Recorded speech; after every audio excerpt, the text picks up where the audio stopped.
बारामतीच्या पोटनिवडणुकीचा अर्ज माघारी घेण्याचा आज शेवटचा दिवस होता। करुणा मुंडे यांना देखील राज्यातील काही महत्त्वाच्या नेत्यांनी तसेच धनंजय मुंडे यांनी देखील निवडणूक लढू नका, ही निवडणूक भावनिक आहे, निवडणूक बिनविरोध झाली तर अजितदादांना खरी श्रद्धांजली असेल असं सांगितलं होतं। पण ज्या अजितदादांना तुम्ही श्रद्धांजली देत आहात त्या अजितदादांच्या अपघाताचा अद्याप FIR देखील झाला नाही, मग त्यांना तुम्ही न्याय कसा देणार? आणि या न्यायासाठी मी निवडणूक लढवत आहे असं करुणा मुंडे यांनी ठामपणे सांगितलं आहे। त्यांच्याशी आमचे प्रतिनिधी संतोष जमदाडे यांनी संवाद साधला आहे।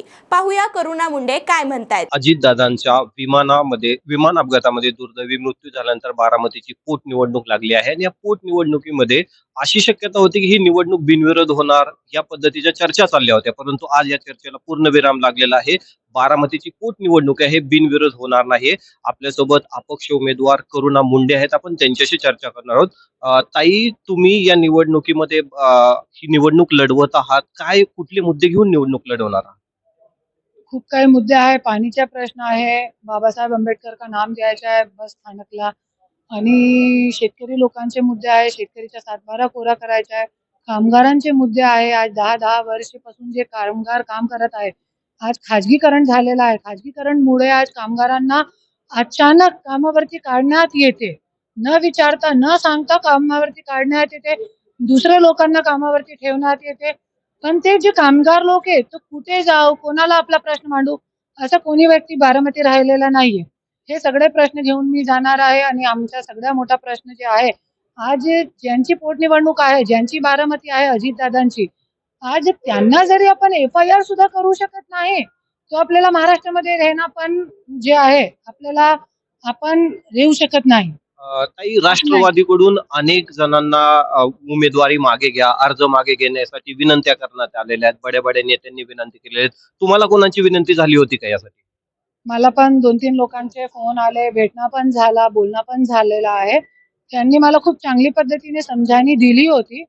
त्यांच्याकडे मी मागणी केली होती की जरी तुम्ही दादांच्या FIRचा जे विषय सुरू आहे ते FIR जरी मला दिली तुम्ही 24 तासामध्ये, तुम्ही माघार घेते, नाही तर मी माघार घेणार नाही। आणि माघार घेण्यासाठी पण मी निघाली होती, पण रस्त्यामध्ये मी बघितलेला की सोशल मीडियावरती की धनिया मुंडे आणि CM साहेबांच्या बोलण्यावरच काँग्रेसने माघार घेतली।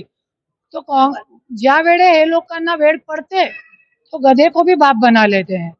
कांग्रेस, BJP, राष्ट्रवादी, शिवसेना सब एक हो जाते, किसी का माघार लेना। तो कोणीतरी असं असलं पाहिजे जो पैसा आणि पॉवरच्या पुढे झुकला नाही पाहिजे। तर त्याच्यासाठी मी पैसे आणि पॉवरच्या आगे झुकी नाही आणि मी फॉर्म आपला ठेवलेला आहे। बारामतीमध्ये आजपर्यंत अनेक बड्या नेत्यांनी या ठिकाणी अजितदादांच्या विरोधात उमेदवारी लढवली, त्यांचं डिपॉझिट देखील जप्त झालेलं आहे। आता बारामतीची निवडणूक ही थोडीशी भावनिक होणार आहे, काय वाटतंय या भावनिक निवडणुकीला तुम्ही देखील सामोरे जाता? असू द्या ना, माझा पण डिपॉझिट जप्त होऊ द्या, याच्यामध्ये काय प्रॉब्लेम नाही। पण जे बाबासाहेब आंबेडकरांनी आपल्याला संविधान दिलेलं आहे त्या अनुषंगाने आपल्याला चाललं पाहिजे, माझा एकच म्हणणं आहे।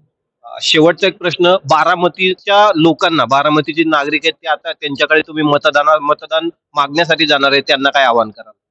मी लोकांना हेच आवाहन करणारे आहे की अजितदादाला खरोखर जरी न्याय द्यायचा आहे, अजितदादाची आत्माला जरी शांती द्यायचं आहे तुम्हाला, आणि अजितदादा सोबत जरी थोडीफार सहानुभूती आहे, तर त्यांच्यासाठी मी लढणार आहे पुढे। आणि आता पण माझी हेच मागणी आहे, FIR द्या। तो जरी तुम्हाला खरोखर जरी अजितदादाकडून सहानुभूती आहे तर मला मतदान करा, आणि मी जिंकले नंतर तेच मुद्दा घेऊन मी आज पूर्ण बारामतीपासून दिल्ली हादरून टाकणार आहे मी, पण FIR करून ही शांत बसणार आहे। आपल्यासोबत करुणा मुंडे होत्या। यांचंही एकच मत आहे की अजितदादांना जो विमान अपघात झालाय त्याला न्याय मिळाला पाहिजे, आणि जर त्याला न्याय मिळाला, त्याची FIR जर माझ्या समोर आली तर निश्चितपणे मी या निवडणुकीतून माघार घेऊ शकते। कॅमेरामॅन महेश, संतोष.com महाराष्ट्र, बारामती।